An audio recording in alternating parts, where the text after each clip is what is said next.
Hi everyone. I need advice about my marriage situation that's been tearing me apart. My name is Becca and I've been married to my husband Ronald for 5 years.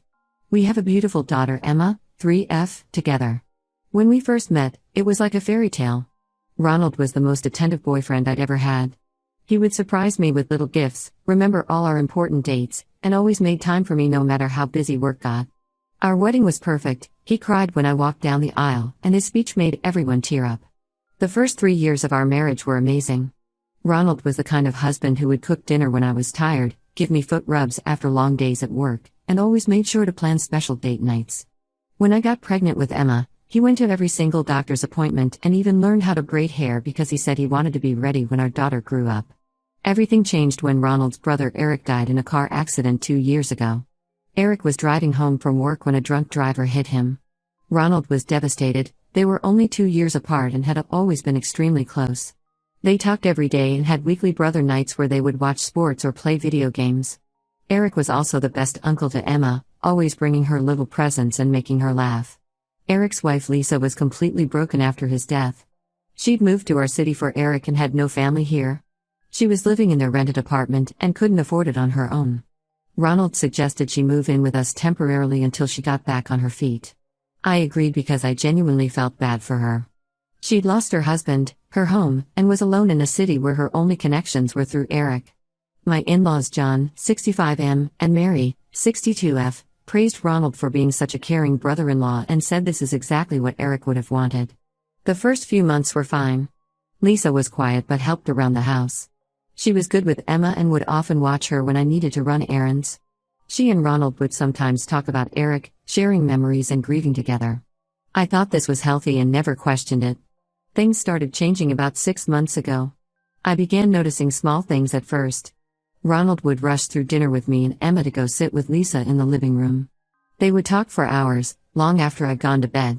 When I'd wake up around midnight to check on Emma, I'd still hear them laughing and talking downstairs. They started going running together every morning at 6 a.m.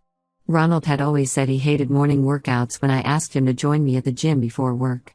But suddenly he was eager to wake up early for runs with Lisa. When I asked to join them once, they both got weird about it, saying it was their time to talk about Eric. Ronald began coming home early from work to help Lisa with random things. She needed help organizing Eric's old things, she wanted advice on her resume, she needed someone to look at her car. But when I needed help with Emma or asked him to pick up groceries, he was always too tired or too busy with work. The changes in Ronald's behavior became more obvious. He started hiding his phone, which he'd never done before. He would turn it face down whenever I walked into the room or quickly close his messaging apps. Once, I saw Lisa's name flash on his screen with a heart emoji next to it, but when I asked about it, he said Emma must have been playing with his phone and added it. My in-law's behavior made everything worse. Mary started inviting Lisa to all family functions but would conveniently forget to tell me the details. I found out about a family birthday party through Facebook photos where Lisa was front and center with Ronald and Emma. When I asked Mary why I wasn't told, she said she thought Ronald would tell me. John started making comments about how nice it was to see Ronald happy again, always when Lisa was around. He would reminisce about how Ronald and Lisa had always gotten along so well, even before she started dating Eric. Mary would join in, talking about how Lisa just fits so naturally into the family. Last month, we had a Sunday dinner at our house. I was in the kitchen getting dessert ready when I overheard Mary talking to Lisa. She said Lisa was the daughter she never had and that she was so grateful Lisa had stayed close to the family after Eric's death. Then she said something that made my blood run cold. She told Lisa that sometimes things happen for a reason and that Eric would want both her and Ronald to be happy. The final straw came last week. Emma had a high fever of 103 degrees Fahrenheit and was crying inconsolably. I called Ronald at work, begging him to come home early to help me take her to the doctor. Our regular pediatrician was booked, and I needed him there to help me figure out which urgent care to take her to. He said he couldn't leave work because of an important client meeting. I managed to get Emma to urgent care on my own, struggling to carry her diaper bag, and find parking while she was burning up with fever. That evening, while scrolling through Instagram trying to distract myself after finally getting Emma to sleep, I saw that Lisa had posted stories from earlier that day. There was Ronald, sitting across from her at their favorite cafe during his supposed important meeting time. They were sharing a piece of cake, and in one clip, he was reaching across to wipe frosting off her cheek. When I confronted Ronald that night, he got defensive immediately. He said Lisa was having a really hard day because it was Eric's birthday, and she needed support. When I asked why he lied about the meeting, he turned it around on me. He said he lied because I'm too sensitive and jealous, and I never understand that Lisa needs him. He actually said I was being selfish for making him choose between helping his dead brother's wife and taking his daughter to the doctor. I called Mary crying, hoping my mother-in-law would finally see how much this situation was hurting me. Instead, she made everything worse. She said I needed to be more understanding because Lisa lost her soulmate. She suggested that maybe if I was more supportive of Ronald and Lisa's special bond, Ronald wouldn't need to lie to me. Then she had the nerve to say that Lisa has been an amazing addition to our family and that Emma clearly adores her. I found out yesterday that Ronald has been helping Lisa look for permanent jobs here. She had originally said she would move back to her hometown after getting back on her feet, but now they're looking at houses in our neighborhood. When I reminded Ronald about Lisa's plans to move back home, he said plans change and that Lisa is family now, she belongs here with us. I feel like I'm trapped in some twisted situation where my husband is having an emotional affair with his dead brother's wife, and his family is encouraging it. Every time I try to talk to Ronald about how their relationship makes me uncomfortable, he says I'm disrespecting Eric's memory by trying to push Lisa away. Am I crazy for feeling this way? Should I be more understanding about their relationship? How do I compete with my husband's dead brother's wife whom my in-laws treat like a saint? Please help me figure out what to do. Update 1 first, I want to thank everyone for their supportive comments and messages. Many of you suggested I dig deeper into Ronald and Lisa's relationship, and you were right, there was so much more going on than I knew. I've spent the last 2 weeks uncovering the truth, and honestly, I wish I could go back to being naive about it all. After reading your comments about checking the phone records, I logged into our mobile carrier account. Ronald had always handled the phone bills, but I knew the login information because I'd needed it once to upgrade my phone. What I found made me physically sick. For the past 6 months, Ronald and Lisa have been texting each other hundreds of times every day. I'm not exaggerating, there were days with over 500 messages between them. The timing of these messages was even more disturbing. There were long text conversations happening between 11 p.m. and 2 a.m. almost every night, exactly when Ronald would tell me he was staying up late to catch up on work emails. There were also clusters of messages during times when Ronald told me he was in meetings or too busy to talk. One particularly painful discovery was seeing dozens of messages exchanged during Emma's dance recital last month, a recital Ronald said he couldn't attend because of an important work presentation. But the phone records were just the beginning. I also discovered they'd been meeting for lunch almost every single day. Remember how Ronald always said he was too busy for lunch dates with me because he was trying to save his lunch break for catching up on work? Well, I found months of credit card statements showing he's been spending $40 to $50 at cafes and restaurants every day, always for 2 people, always at places near Lisa's new job. The worst discovery came from Ronald's laptop. He had left it open one morning while taking a shower. I've never been the type to snoop, but something in me just snapped. His email was logged in, and right there in his inbox was an email from Lisa with the subject line "Missing You." I opened it and found dozens of email threads between them going back months. They weren't explicitly saying "I love you" or planning to run away together, but the emotional intimacy in these emails was devastating. Ronald would write things like, "Today was so hard. Sitting in meetings, all I could think about was our conversation from last night. You're the only one who really gets me. I keep thinking about what you said about fate and second chances. Sometimes I wonder if everything happens for a reason. Being with you makes me feel alive again. I haven't felt this way in so long." Lisa's responses were just as inappropriate. "I feel so guilty sometimes, but then I remember how Eric always said you were his best friend and the most caring person he knew. He would want us to support each other.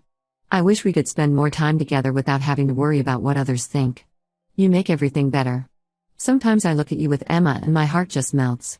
You're such an amazing father. I love watching you with her." But the most shocking discovery was hidden in Ronald's archived emails. He and Lisa have been planning weekend trips together, disguising them as visits to Eric's grave in another city. I found hotel reservations at romantic bed and breakfasts, dinner reservations at intimate restaurants, and even spa day bookings for couples massages. All while I was at home with Emma, thinking Ronald was paying his respects to his brother. When I confronted Ronald with all this evidence, his reaction was almost worse than the betrayal itself. He broke down crying, not because he was sorry for hurting me, but because he said he was torn between his loyalty to Eric and his feelings for Lisa. He admitted to having strong feelings for her but swore nothing physical had happened yet, as if the yet wasn't a knife to my heart. Then he had the audacity to suggest marriage counseling. He said we could work through this if I was just willing to be more understanding of his and Lisa's special bond. He actually said Eric would want all of us to be happy, and right now, this situation is making everyone miserable. As if my pain at discovering my husband's emotional affair was the real problem here. I called Mary, thinking surely now she would see how inappropriate this all was. Her response left me speechless. She suggested that maybe this was fate's way of keeping Eric's memory alive through Ronald and Lisa's connection. She said sometimes love works in mysterious ways and that if I truly loved Ronald, I should consider stepping aside for everyone's happiness. My own mother-in-law basically told me to accept my husband falling in love with his dead brother's wife.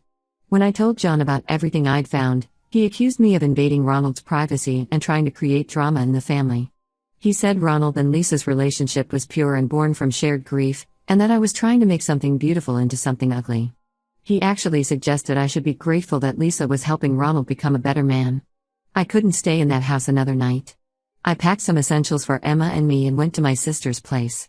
Ronald has been calling and texting constantly, alternating between apologizing and making me feel guilty. One message he'll say he's sorry for hurting me, the next he'll accuse me of abandoning our family and traumatizing Emma by taking her away from her home. Lisa had the nerve to send me a long message about how she never meant for any of this to happen. She said she still considers me family and hopes we can all find a way to coexist peacefully. She even suggested we meet for coffee to talk about how to make this situation work for everyone. The delusion is astounding. My in-laws are now telling everyone who will listen that I'm breaking up the family because of my insecurities. They're painting Lisa as this poor grieving widow who found a beautiful connection with her late husband's brother, and me as the jealous wife who's too selfish to let them heal together. I've contacted a divorce lawyer to discuss my options. I don't see how I can stay in this marriage when my husband has basically admitted to falling in love with his sister-in-law and his entire family thinks I should step aside and let it happen. The lawyer advised me to gather all the evidence I found and document everything. She said Ronald's behavior and his family's support of it will be important for the custody arrangements. Right now, I'm just trying to keep it together for Emma. She keeps asking when we're going home and why Daddy and Aunt Lisa aren't here. How do you explain something like this to a 3-year-old? The next steps are terrifying, but I know I can't go back to that house and pretend everything is normal while my husband falls in love with someone else right in front of me. Update 2. I want to thank everyone for their support on my last update. Things have gotten so much worse, and I'm still trying to process everything I've discovered. Just when I thought I knew the full extent of Ronald and Lisa's betrayal, more secrets came to light. My lawyer helped me get access to Ronald's complete financial records as part of the divorce proceedings. What we found was absolutely shocking. Ronald had opened a separate bank account 6 months ago that I knew nothing about. He had been transferring money from our joint savings, money we were supposedly saving for Emma's college fund, into the secret account. The spending from this account was outrageous. In just 6 months, Ronald spent over $15,000 on Lisa. There were charges for expensive jewelry, including a $3,000 necklace bought the day before my birthday. I got a $50 gift card to Target. He paid for weekly spa treatments, shopping sprees at high-end stores, and even a weekend trip to a luxury resort that cost more than our family vacation last year. But it gets worse. Ronald had been paying Lisa's credit card bills, not just helping her out occasionally, but paying them in full every month. When my lawyer questioned this, we discovered that Lisa had actually quit her job 3 months ago. Ronald had been secretly supporting her completely, using our family's money. No wonder he kept telling me we needed to cut back on Emma's activities and saying we couldn't afford to send her to the better preschool I wanted. The most devastating revelation came from Emma's daycare teacher, Ms. Johnson. She pulled me aside during pickup and seemed really uncomfortable. She told me she had been meaning to talk to me about something strange that had been happening. Apparently, Lisa had been picking up Emma regularly, at least twice a week. This was news to me. I thought Emma was with Ronald during those times. But here's the truly horrifying part. Lisa had been telling the daycare staff that she was Emma's mother. When they questioned this because they knew me, Ronald had actually gone to the daycare and updated Emma's emergency contact forms. He removed my information entirely and listed Lisa as Emma's mother. Ms. Johnson showed me the forms. He had even used Lisa's maiden name to make it less obvious what he'd done. Ms. Johnson also mentioned that Lisa would bring Emma special treats and tell her stories about how they were going to live together soon and be a real family. She had been slowly manipulating my daughter, preparing her for some sort of transition I knew nothing about. I was still reeling from these discoveries when my realtor friend called me. She had seen Ronald and Lisa at an open house in her neighborhood and thought I should know. When I pressed for more information, she revealed they had already put a $20,000 deposit down on a 4-bedroom house across town. The deposit came from our joint savings account, money we had been saving for years. I confronted Ronald about everything, and his response was unbelievable. Instead of denying it or apologizing, he finally admitted that he and Lisa had been planning their future together for months. He said they were going to tell me after Lisa moved out, claiming they were trying to spare my feelings by waiting. He actually tried to justify removing me as Emma's emergency contact by saying Lisa needed to be able to pick her up for their family bonding time. Then came the most painful revelation of all. I discovered that my in-laws hadn't just been supporting Ronald and Lisa's relationship, they had been actively helping them plan their new life together. Mary had gone house hunting with them multiple times, helping them choose their perfect family home while still telling me I was overreacting to their relationship. John had been advising Ronald on how to move money around without me noticing, and had even helped set up the secret bank account. I found emails between Mary and Lisa discussing furniture for the new house and planning Emma's new bedroom.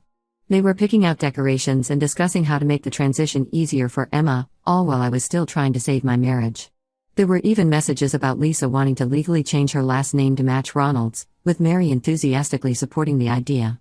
I filed for divorce and am seeking full custody of Emma. Ronald is trying to paint me as an unstable mother, using the fact that I took Emma to my sister's house as evidence that I'm unpredictable and prone to rash decisions. Lisa has started telling people that she'll be a better mother to Emma because she's more emotionally stable and can provide a complete family unit. My lawyer says Ronald's deception about the emergency contacts and his financial infidelity will work in my favor for the custody battle. She's particularly concerned about how they've been manipulating Emma and preparing her for a new family dynamic without my knowledge or consent. I'm documenting everything now, every text, every email, every bank statement. I've started recording all my interactions with Ronald and Lisa because they keep trying to twist my words and make me seem irrational. I never thought I'd be in this position, fighting to keep my own daughter from being turned against me by my husband and his dead brother's wife. Update 3. Hi everyone. First, thank you all for your incredible support throughout this nightmare. I wanted to give you a final update on everything that's happened. The divorce is moving forward, and things are looking positive for me legally. My lawyer says we have a strong case for full custody given all the evidence of Ronald's deception and manipulation. The judge was particularly concerned about Ronald removing me as Emma's emergency contact and allowing Lisa to impersonate me at the daycare. We also found more evidence that Ronald and Lisa had been planning this for almost a year, including emails where they discussed their future together while I was still trying to fix our marriage. Ronald and Lisa moved into their new house last month, the one they bought with our savings. They're playing happy families now, posting pictures all over social media about their new beginning and second chances at love. Lisa even had the nerve to write a long Facebook post about how sometimes life gives you unexpected gifts and how grateful she is for her new family.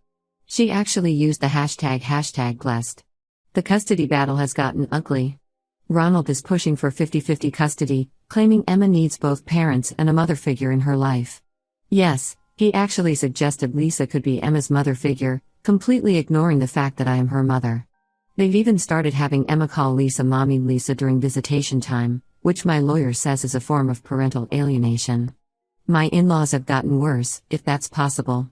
They're fully supporting Ronald and Lisa's new relationship, telling everyone it's a beautiful story of finding love after tragedy. Mary hosts weekly family dinners at their house during Ronald's visitation time with Emma, making sure Lisa is treated like the new matriarch of the family. She's even started referring to Lisa as her daughter in social media posts, completely erasing my existence. John recently sent me a lengthy email suggesting that for Emma's sake, I should accept this new family dynamic. He said that children adapt better when both parents can be civil, and that I should consider allowing Lisa to be part of Emma's life as a second mother. He actually wrote that having more people to love Emma could only be a good thing. I didn't respond. The most painful part has been watching how this affects Emma. She's confused and acting out. During her last visitation with Ronald, she came home calling me by my first name because that's what Lisa does. When I asked her about it, she said Mommy Lisa says that's what I should call you now. I broke down crying after putting her to bed that night. I've been documenting everything, every inappropriate comment, every attempt to alienate Emma from me, every boundary they cross. My lawyer says this will all help our case. We've also filed for a modification to the temporary custody agreement requiring them to stop having Emma call Lisa any variation of mom and to stop speaking negatively about me during visitation time. I've gone completely no contact with my in-laws except through my lawyer. They still try to reach out, usually to criticize my decisions or pressure me to accept the situation. Last week, Mary sent me a Christmas card with a family photo of Ronald, Lisa, and Emma, with a note saying it's time to let go of your bitterness and accept that this is Emma's family too. The card went straight into my evidence file. Ronald and Lisa are now talking about getting married as soon as my divorce is final. They've already started planning their wedding, and Mary is helping them. They want Emma to be their flower girl. My lawyer says I can refuse to allow Emma to participate since the wedding would take place during my custody time, and I plan to do exactly that. I've started seeing a family therapist with Emma to help her process everything. She's struggling with all the changes and confusion, but the therapist says she's resilient, and will get through this with proper support. Some days are harder than others, like when she comes home from Ronald's house talking about all the fun things Mommy Lisa does with her. But I remain calm and consistent, always reminding her that I'm her mom and I love her. To everyone who asked if I regret my decision to leave, absolutely not. Yes, it's hard. Yes, it hurts watching my husband play happy families with his dead brother's wife. Yes, it's painful seeing my in-laws embrace the woman who helped destroy my marriage. But staying would have been worse. I refuse to teach my daughter that it's okay to accept betrayal and disrespect in the name of keeping the peace. For those in similar situations wondering what to do, trust your gut and keep all the evidence. Don't let anyone gaslight you into accepting the unacceptable, even if they're family. And remember that doing what's right for you and your children doesn't make you the bad guy, no matter how others try to paint you.